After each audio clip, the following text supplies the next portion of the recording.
Welcome to video prime. పర్యావరణానికి ముప్పు కలిగించేలాగా YCP సర్కార్ ప్రవర్తిస్తోంది. మొత్తం ఋషికొండని బోడిగుండు చేసేసింది. అక్కడ ఋషులు తపస్సు చేసుకునేవారు. ఇంకే ఉంది, ఆ ఋషికొండలో ఇంద్రభవనాలు కట్టేశారు, జగన్మోహన్ రెడ్డి గారి కోసమే కట్టేశారు, అది ఇదని చెప్పేసి నానా యాగి చేసి అక్కడ పర్యావరణం అనేటువంటిది విధ్వంసం చేసేస్తుంది వైసీపీ అని అప్పుడు రచ్చ చేశారు. ఇది 2024 ఎన్నికల్లో ఓటమికి తిలాపాపం తలాపెడుకడు అన్నట్టుగా అటు ఆ ఋషికొండ వైజాగ్ పరిసర ప్రాంతాలు ధ్వంసం చేసేసింది వైసీపీ అనేటువంటి రచ్చ దుష్ప్రచారం కూడా ఒకంత కారణమైంది. ఇప్పుడు కానీ మళ్ళీ మరి ఇప్పుడు జరుగుతుంది ఏంటో చూస్తే ఎవరు వైజాగ్ని భ్రష్టు పట్టించేస్తున్నారు, లేకపోతే ఎవరు వైజాగ్ని పర్యావరణాన్ని ధ్వంసం చేస్తున్నారు అనేటువంటిది ఇప్పుడు మనకి స్పష్టంగా ఈ ఆర్టికల్ ద్వారా తెలుస్తుంది. పర్యాటక ముసుగులో తీర ప్రాంత విధ్వంసానికి కుట్ర. ఎందుకంటే తెలంగాణ చంద్రబాబు నాయుడు గారికి ఏంటంటే ఎక్కడ పర్యాటకం ఆయన చెప్పారు, ప్రపంచంలో ఏ యుజం ఉండదు, ఓన్లీ టూరిజం తప్ప అని. పాపం అప్పట్లో అందరూ నాలుగు ఖర్చుకున్నారు, ఇదేంటిది మరి కమ్యూనిజం ఏమైపోవాలి, ఆ యుజం ఈ యుజం చాలా యుజాలు ఉన్నాయి కదా. ఇంకా ముఖ్యంగా పవన్ కళ్యాణ్ గారి అభిమానులు అయితే పవనిజం అంటారు. మరి మా పవనిజం ఏమైపోవాలి, అన్నిటికన్నా టూరిజం గొప్ప అంటారు చంద్రబాబు నాయుడు గారు అని చాలా షాక్ అయ్యారు ఆయన ఏంటంటే శ్రీలంక ఇలాంటి చిన్న చిన్న దేశాలు ఏవైతే ఉంటాయో పాపం టూరిజం మీదే బతకాలి, వాళ్ళకి ఇంక వేరే ఆప్షన్స్ లేవు. కానీ మనకి ఇక్కడ అలా కాదు, మనకి విశాలమైన వ్యవసాయ భూమి ఉంది, మనకి చక్కటి వనరులు ఉన్నాయి, నదీ జలాలు ఉన్నాయి. సో వ్యవసాయాన్ని ప్రోత్సహించడం మానేసి ఉన్న వ్యవసాయాన్ని కాస్త అటకెక్కించేసి దాన్ని అమరావతి చేసాం. మనము భూములన్నీ కూడా లాగేసుకుని పచ్చటి 3 పంటలు పండే భూములన్నింటినీ లాగేసుకుని కాంక్రీట్ జంగిల్ కింద మార్చేస్తున్నాం. సో వ్యవసాయం మీద మనకు ఉన్నటువంటి మక్కువ అది మన పరిస్థితి మనకు తెలిసిందే. సో ఇప్పుడు పర్యాటకం ముసుగులో తీర ప్రాంతాన్ని కూడా ధ్వంసం చేసేయడానికి కంకణం కొట్టుకున్నారు చంద్రబాబు నాయుడు గారు అనేటువంటిది ఇప్పుడు జరుగుతున్న చర్చ. కోస్టల్ రెగ్యులేటరీ జోన్ నిబంధనల్ని తగ్గించేందుకు పన్నాగాలు. CRZ3 నుంచి CRZ2 కేటగిరీకి మార్చేందుకు ప్రతిపాదనలు రెడీ చేస్తారంట. అంటే నిబంధనలు ఏమన్నాయితో నిబంధనల్ని సడలించేసుకుంటే అక్కడ మనం ఇష్టం వచ్చిన కార్యక్రమాలు పెట్టేసుకోవచ్చు. గోవా బీచ్ లాగా అన్ని ఇప్పటికే ఆల్రెడీ గీర్ టూరిజం అని ఇవన్నీ కూడా ఆయన బాగా ప్రమోట్ చేస్తున్నారు.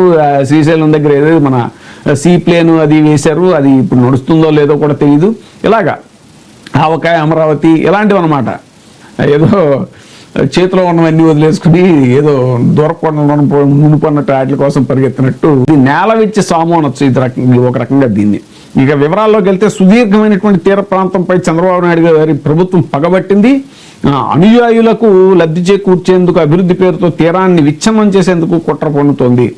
కోస్టల్ రెగ్యులేషన్ జోన్ CRZ నిబంధనలు ఏవైతే ఉన్నాయో వాటిని సడలించడం, జోన్ను మార్చడం వంటి చర్యలతో తీర ప్రాంత సమతుల్యతను దెబ్బతీస్తోంది. పర్యాటకం ముసుగులో న్యాయస్థానాల హెచ్చరికలను కూడా బేఖాతరు చేస్తూ ఇష్టారాజ్యంగా వ్యవహరిస్తోంది. కావలసిన వారికి ప్రాజెక్టులను కట్టబెట్టేందుకు అడ్డదారులు దొక్కుతోంది. గతంలో పర్యావరణవేత్తలు ప్రజలు పోరాడి కాపాడుకున్నటువంటి తీర ప్రాంతాలు ఏవైతే ఉన్నాయో ఇప్పుడు కమర్షియల్ హబ్బులుగా మార్చేందుకు చంద్రబాబు నాయుడు గారి ప్రభుత్వం ప్రణాళికలు సిద్ధం చేస్తోంది. నగరంలోని సాగర్ తీర ప్రాంతాల్లో ఇటీవల జరుగుతున్నటువంటి పరిణామాలు చూస్తే వైజాగ్ గురించి మనం మాట్లాడుతున్నాం. ప్రభుత్వం ఎంతటి మొండి వైఖరితో ఉందో అర్థమవుతోంది. తన వర్గాలకు చెందిన పారిశ్రామికవేత్తలు, బడా కాంట్రాక్టర్ల కోసం పర్యావరణ అనుమతులను సైతం వేగవంతం చేయాలి అని అధికారులపై ఒత్తిడి తెస్తున్నట్టుగా కూడా తెలుస్తోంది. అభ్యంతరాలను పక్కన పెట్టి అడ్జస్ట్మెంట్లతో ప్రాజెక్టులను పట్టాలెక్కిస్తున్నారు. విశాఖ భీమిలి తీర ప్రాంతంలో CRZ జోన్ల మార్పిడి, రీక్లాసిఫికేషన్ అనేటువంటి సిస్టమ్ తోటి చంద్రబాబు నాయుడు గారి ప్రభుత్వం మొండిగా వ్యవహరిస్తోంది. CRZ నిబంధనల ప్రకారం CRZ3 కేటగిరీలో ఉన్న ప్రాంతాలు తక్కువ నిర్మాణాలు కలిగి ప్రకృతి సిద్ధంగా ఉంటాయి. సముద్ర మట్టం నుంచి 200 మీటర్ల వరకు ఎలాంటి శాశ్వత నిర్మాణాలు చేపట్టకూడదు.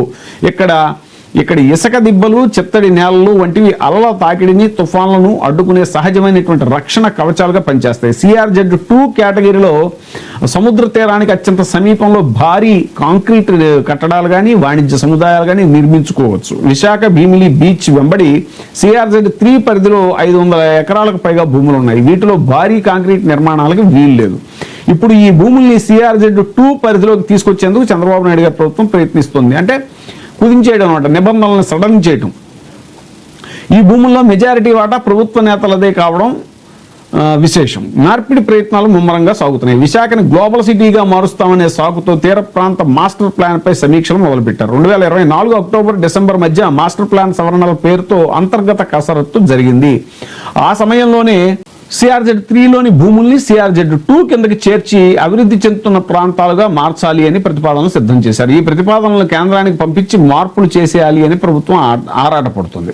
పర్యావరణ నిబంధనలు అభివృద్ధికి అడ్డంకి అంటున్నటువంటి ఈయన టూరిజం మంత్రి దుర్గేష్ గారు. ఎందుకంటే వీళ్ళకి వంతపాఠం మామూలే కాబట్టి ఈయన జనసేనకు చెందినటువంటి మంత్రి కాబట్టి పర్యాటక మంత్రి కందులు దుర్గేష్ శాసనసభలో మాట్లాడుతూ పర్యావరణ నిబంధనలు అనేటువంటి అభివృద్ధికి అడ్డంకి అంటూ వ్యాఖ్యానించారు. మరీ ఎంత విడ్డూరం అంటే ఈ పర్యావరణం గురించే పవన్ కళ్యాణ్ గారు విస్తృతమైనటువంటి ప్రసంగాలు చేసి ఇంకేముంది ఆ మత్స్యకారులందరికీ భరోసా ఇచ్చి అక్కడ బొప్పాడ దగ్గర మీ పర్యావరణం సమస్యనంతా నేను క్లియర్ చేస్తాను, 100 రోజుల్లో ఒక రోడ్డు మ్యాప్తో వస్తాను, ఇంకో మ్యాప్తో వస్తాను అన్నారు. ఇప్పటివరకు ఆ మ్యాప్ ఏమైపోయిందో తెలియదు. మరి ఈలోపు ఇది పట్టుకున్నారు, ఈ కల్తీ నెయ్యి, అది ఈ సనాతం, దీన్ని పట్టుకున్నారు, అవన్నీ గాలి వదిలేశారు. ఈయన బొలిశెట్టి సత్యనారాయణ గారు, ఈయన పాపం రీసెంట్ గానే జనసేన మీద అలిగి బయటకు వచ్చారు. ఈయన గొప్ప పర్యావరణవేత్త.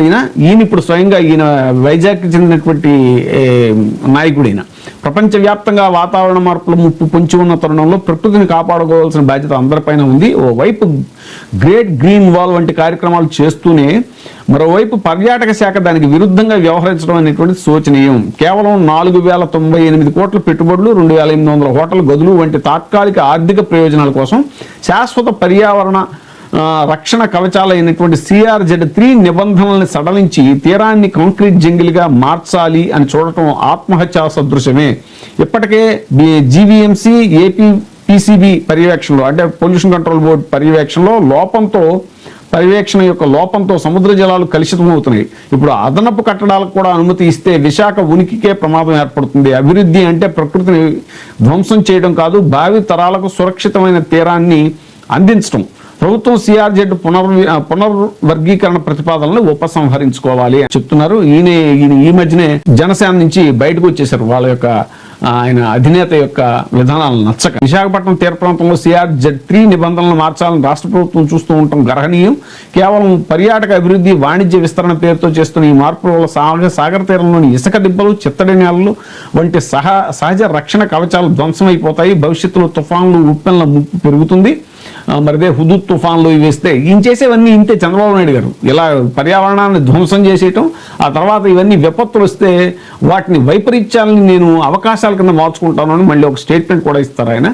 నేను మళ్ళీ అక్కడ కారులో పడుకున్నాను, అక్కడే కూర్చున్నాను, చెట్టు కింద కూర్చునే మొత్తం అవన్నీ చేయించాను. ఎందుకు అసలు ముందు పర్యావరణాన్ని ధ్వంసం చేయటం ఎందుకు? ఇది అడుసు తొక్కనేలా కాలు కడగనేలా అన్నట్టు ముందు అవన్నీ చేయటం ఎందుకు? చేతులు కాలిన తర్వాత ఆకులు పట్టుకున్నట్టు మళ్ళీ అక్కడ కూర్చుని నేను అన్నీ చేసేసాను, తుఫాను అంతా ఇది మానిటర్ చేసేస్తున్నాను, రియల్ టైం గవర్నెన్స్, తుఫాను ఇటు తిప్పాను అడి తిప్పాను అవన్నీ అంటారు. అసలు తుఫాన్లు వచ్చేలాగా ఈ ప్రకృతి విధ్వంసం చేయటం ఎందుకు అనేటువంటిది పర్యావరణవేత్తలు ఇప్పుడు ప్రశ్నిస్తున్నటువంటి సందర్భం.